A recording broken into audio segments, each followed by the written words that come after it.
तो भाई हमार भोजपुरी में बहुत ही बड़ा धमाका आवत हमार भाई, बात सही सुन ल जा। खेसारी लाल यादव के बहुत ही बड़ा गाना ब्लास्ट गाना भाई हमार भोजपुरी इंडस्ट्री में पेश हो चुकल बा। हाँ भाई, और गाना के नाम भी बताएम। भाई हमार गाना के प्रमोशन के कैले बा खेसारी लाल यादव के टीम से, इहो बात हम बताएम। बस वीडियो में तू लोग शुरू से लेकर अंत तक बन रह जा, बहुत ही मजेदार वीडियो बा। खेसारी लाल यादव इतना ब्लास्ट सॉन्ग लेके आवत रहे कि भाई हमार लगा था कि अभी गर्मी के स्पेशल सॉन्ग बा, सुपर डुपर हिट करी हमारे भाई सॉन्ग। तो भाई हमार विवेक सिंह लाइव आके प्रमोशन के लिए बड़े गाना के एक बार देखा जा, और ये बहुत ही मजेदार गाना बा। और अखिलेश कश्यप भी प्रमोशन के लिए बड़े भाई हमार। तो पहले विवेक सिंह के लाइव देखा जाए, बाद फिर हम बात करते हैं। हाँ जी, बहुत दिनों बाद थोड़ा व्यस्त है भाई का। नमस्ते नमस्ते आप सबको नमस्ते। इसके पहले वेव से हम लोग एक गाना आया था, वो भी बहुत अच्छा चल रहा है। फिर नेक्स्ट सॉन्ग अभी हमारा शायद स्पीड या फिर वेव या SRK से आएगा, तो उसके लिए भी रेडी रहिए, धमाल मचाएंगे। और रात में एक बारी फिर शादी से लाइव आऊँगा, तो आप सबको सबसे मिलवाते हैं। So thank you so much. Network का थोड़ा प्रॉब्लम हो रहा है, सो अपना ख्याल रखिए और बहुत बहुत ध्यान रखिए। And thank you thank you thank you. तो भाई हमार ले आई राजा Pepsi blast song Khesari Lal Yadav के आ रहा बा हमार भाई, एकदम बात सही सुन ला जा। सॉन्ग रिलीज भी हो चुकल बा, यूट्यूब पर सर्च मार के देख भी सकेला जा बा।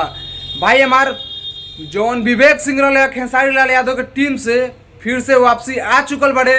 खेसारी लाल यादव के गाना प्रमोशन करता है हमारे भाई, देखला जा लाइव में। अभी अखिलेश कश्यप क्या बोलता रहे हमारे भाई ले आई राजा पेप्सी के बारे में, एक बार उनकर भी वीडियो तू लोग देखा जाए एक बार। मतलब अभी के जौन चलत है में वीडियो गाना के भी एक दिन में 2-3 मिलियन व्यूज नहीं खे जा पावत, कहे से कि अभी IPL चलता। और ओकरा वजह से, यही वजह से कल हमने के गाना रिलीज होके वाला रहे, तो ओकरा के रोक देनी है जाकर, ताकि कल 2-2 गो मैच बा।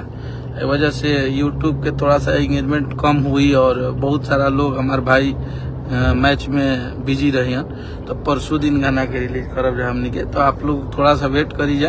कल टीजर छोड़ब जा, टीजर आप लोग देखी जा, और ये गाना के आप लोग इतना आशीर्वाद प्यार देनी जा, एक खातिर दिल से धन्यवाद। तो भाई हमारी रहे हैं अखिलेश कश्यप खेसारी लाल यादव के राइट हैंड राइटर, जोन की गाना के लेके कुछ कहत बने कि गाना आजकल वायरल नहीं के चलत सोशल मीडिया पर। खेसारी लाल यादव के अब गाने नहीं के बाजत, का खेसारी लाल यादव के करियर बर्बाद हो जी।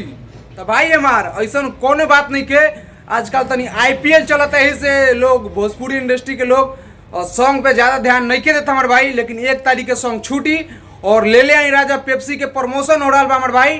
तो अखिलेश कश्यप ये बात बोल रहे हैं, सॉन्ग बहुत ही ब्लास्ट होके बा। खेसारी लाल यादव हरदम ट्रेंडिंग में रहे, ब्लास्ट ही लावे।